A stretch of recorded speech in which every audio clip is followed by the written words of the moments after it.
guys, welcome back to my channel.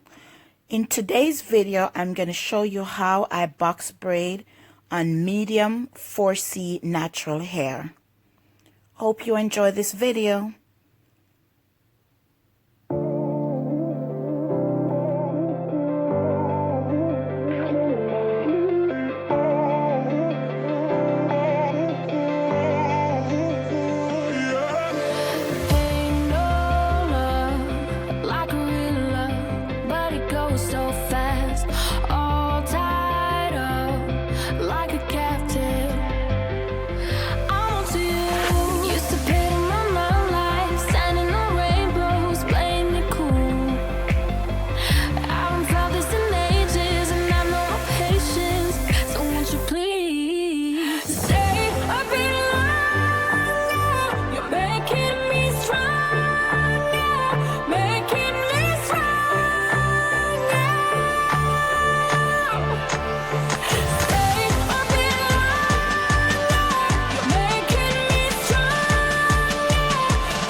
You're making me stronger.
is the finished look. I just finished doing the box braids. So I'm going to take some of my oil that I mixed, and I'm just going to go through and put it in a scalp to seal in the moisture. Just kind of put it everywhere and massage it in. And if you haven't seen my video on my best oil for hair growth, you can go ahead and check that out. I'm going to put it in the description box. So this is it. Thank you for watching. Have a good one. See you next week. Bye.